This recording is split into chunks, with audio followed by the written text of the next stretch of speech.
Financial year 2025-26 की शुरुआत हो चुकी है। ऐसे में आज से कई नियमों में बदलाव देखने को मिलेगा जो सीधे आपकी जेब पर असर डाल सकते हैं।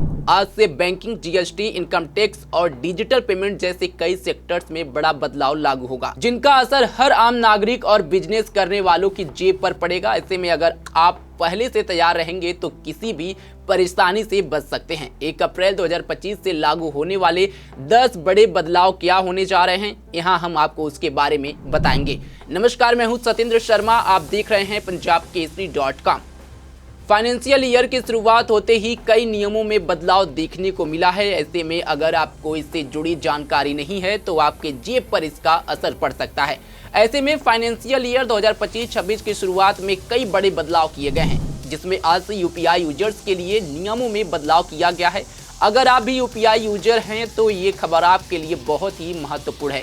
National payment corporation of India ने 1 अप्रैल 2025 से ऐसे मोबाइल बैंकों के यूपीआई ट्रांजैक्शन को बंद कर दिया जो लंबे से इनएक्टिव हैं। यानी अगर आपके बैंक अकाउंट में कोई पुराना नंबर लिंक्ड है जो लंबे समय से बंद है, तो यूपीआई ट्रांजैक्शन को जारी रखने के लिए आपको आज से पहले बैंक अकाउंट से नया नंबर लिंक करा लेना चाहिए।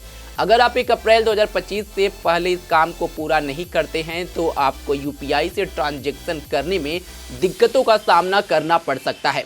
आज से एनपीसीआई फ्रॉड और फिशिंग स्कैम को रोकने के लिए पिछले 12 महीनों में इस्तेमाल नहीं किए गए यूपीआई आईडी को डिसेबल कर देगा। जो यूजर्स अपने डोरमेंट यूपीआई आईडी को फिर से एक्टिवेट नहीं करते हैं वे उन्हें पूरी तरह से खो सकते हैं।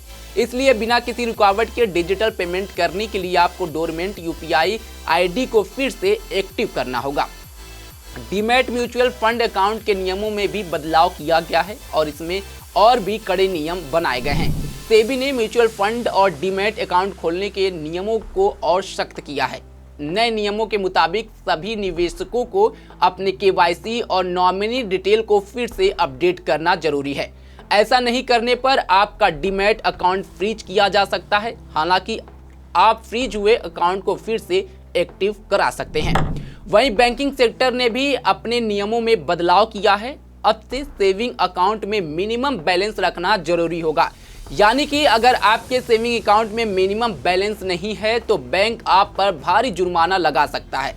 विभिन्न बैंकों की मिनिमम बैलेंस लिमिट अलग अलग हो सकती है, इसलिए जुर्माना से बचने के लिए अपने बैंकों की पॉलिसियों को समझना जरूरी है। ये बैंक के ऊपर निर्भर करता है कि वो कितना जुर्माना लगाएगा।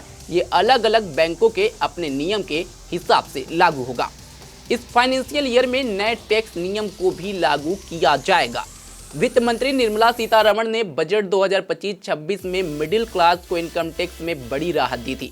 1 अप्रैल 2025 से सालाना 12 लाख रुपए तक की आय टैक्स फ्री होगी, लेकिन यह राहत केवल उन्हीं कर्मचारियों को मिलेगी जो नए टैक्स रिजीम को चुनते हैं। असेसमेंट ईयर 2025-26 आधिकारिक तौर पर 1 अप्रैल से शुरू हो गया है, यानी अब से नया टैक्स सिस्टम डिफॉल्ट होगा। अगर कोई टैक्स पेयर 80C का बेनिफिट लेने के लिए ओल्ड टैक्स रिजीम के तहत टैक्स फाइल करना चाहता है तो उसे इसका विकल्प अलग से चुनना होगा। साथ ही भारत सरकार नए फाइनेंशियल ईयर में जीएसटी के नियमों में बड़ा बदलाव किया है। इसके तहत 1 अप्रैल 2025 से इनपुट सर्विस डिस्ट्रीब्यूटर सिस्टम लागू होने जा रहा है। इस बदलाव का मकसद राज्यों के बीच टैक्स रेवेन्यू के सही डिस्ट्रीब्यूशन की गारंटी देनी है।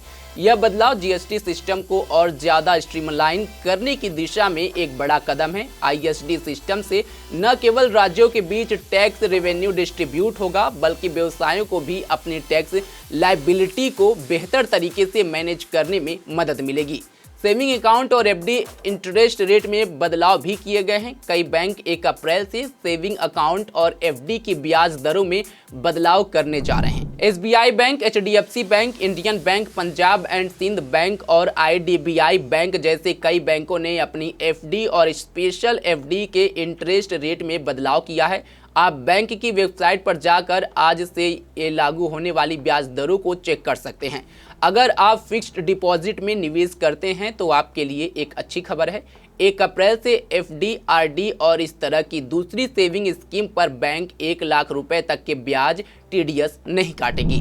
ध्यान दें कि यह लिमिट सीनियर सिटीजन के लिए तय की गई है। उनके लिए पहले ये लिमिट 50,000 रुपए थी, जिसे बढ़ाकर अब 1 लाख रुपए कर दिया गया है।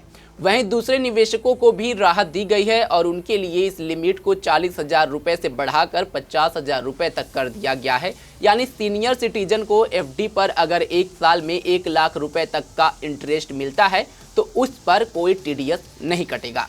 सीनियर सिटीजन के लिमिट को सीधा डबल कर दिया गया है, जिसमें उन्हें काफ़ी फायदा होगा। पैन आधार को लेकर भी बड़े बदलाव आज से किए जा रहे हैं, जिसमें अगर आपका पैन आधार लिंक नहीं है तो 1 अप्रैल से आपको स्टॉक्स पर डिविडेंड नहीं मिलने वाला है। इसके साथ ही कैपिटल गेन पर टीडीएस की कटौती भी बढ़ जाएगी और आपको फॉर्म 26AS में कोई क्रेडिट भी नहीं मिलेगा। हर महीने की शुरुआत में एलपीजी गैस सिलेंडर की कीमतों को पहले रिव्यू किया जाता है और फिर उसमें संशोधन किया जाता है। ऐसे में तेल कंपनियों ने फेस्टिव सीजन में सिलेंडर उपभोक्ताओं को बड़ी राहत दी है। तेल कंपनियां घरेलू और कमर्शियल गैस सिलेंडर की कीमतों में बड़ी बदलाव की है। कमर्शियल गैस सिलेंडर में 41 रुपए की भारी कटौती की गई है, जिसका सीधा असर आपकी जेब पर पड़ेगा। बता दें, अंतर्राष्ट्रीय तेल की कीमतों और डॉलर रुपए के एक्सचेंज रेट के आधार पर हर महीने गैस सिलेंडर की कीमत तय की जाती है। यानी कमर्शियल गैस की जो सिलेंडर के रेट कम किए गए हैं, इससे कहीं ना कहीं रेस्टोरेंट वाले, होटल वाले और बिजनेसमैन काफ़ी खुश नज़र आ रहे हैं। फिलहाल आज के लिए बस इतना ही। देश दुनिया की तमाम खबरों के लिए जुड़े रहे हमारे साथ और देखते रहें पंजाबकेसरी.com। धन्यवाद।